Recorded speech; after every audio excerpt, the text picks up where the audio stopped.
In this video, I'll be discussing political systems, specifically how different systems manage sovereignty and how sovereignty can be shared or not so shared depending on what system you have. In particular, we're looking at the differences between a unitary country and a federal country, and I'll be mentioning a little bit about confederal forms of government as well. So in short, we can talk about centralization and decentralization when it comes to the state, sovereignty, and power. Centralization means concentrating power mostly to the national level very often. Decentralization means that power is dispersed between the different levels of government: national, regional, municipal. And there are two main ways to arrange this. You can have a federal system, you can have a unitary system. Most countries in the world fit into one of these. So if we look here at a sort of gradient between centralized systems out to decentralized systems, you'll find these. So the most centralized systems are the unitary systems.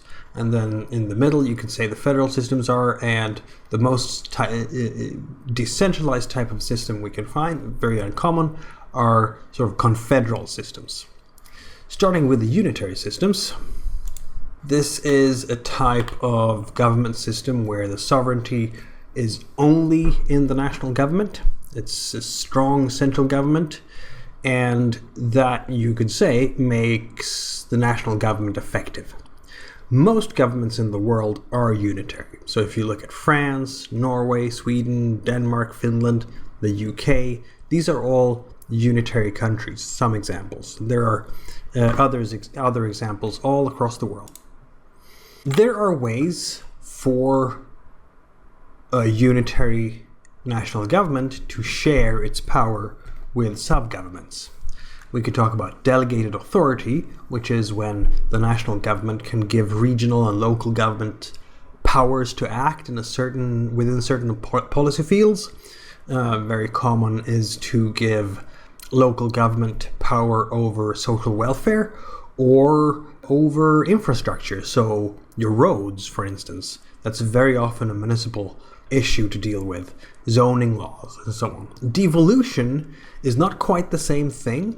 It's maybe a step closer to federalism, one could say, within the unitary system, where the national government is sharing limited powers to maybe regional governments, but the national government, this is not constitutionalized, that's the point. So the national government then can keep the powers to oversee and dismiss and or entrench these authorities. So in the UK, we've seen that there's been a devolution of powers to Scotland, the Scottish Parliament, to Wales, where the Scottish Parliament can make laws within particular areas, but it's not a sort of a constitutionalized federalism. So the House of Commons in London could, constitutionally speaking, decide to revoke that devolution. It would have a political cost, and given the current strength of the Scottish independence movement, it's very unlikely that the London Parliament would do that, but it's within its constitutional powers to do so. And that separates devolution from forms of federalism. Questions that often rise in connection to unitary systems is whether it's undemocratic, whether it's out of touch, whether it's inefficient. So is the central national government good at responding to local regional concerns? Can this central government connect with the diverse interests of the country? If the central government can't respond appropriately to regional concerns, do we need strong regional institutions? So those are some questions that very often pop up in conjunction to strong unitary governments. Now, federal systems seem to be the answer to that. It's a form of governance that divides the sovereignty between the central and regional governments in some respect.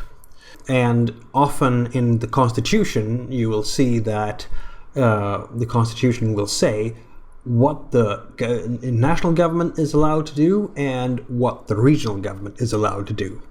And so this will be spelled out. Either the Constitution will say regional government is allowed to do this, and the rest is something that the federal government will do, or vice versa. So the Constitution might spell out, this is what the federal government is allowed to do, everything else is supposed to be done by the regional governments. So in the US, for instance, that would be states.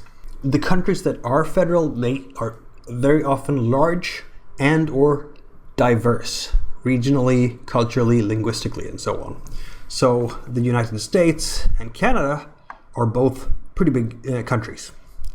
Switzerland isn't necessarily very big geographically, but it is diverse in terms of cultures and languages.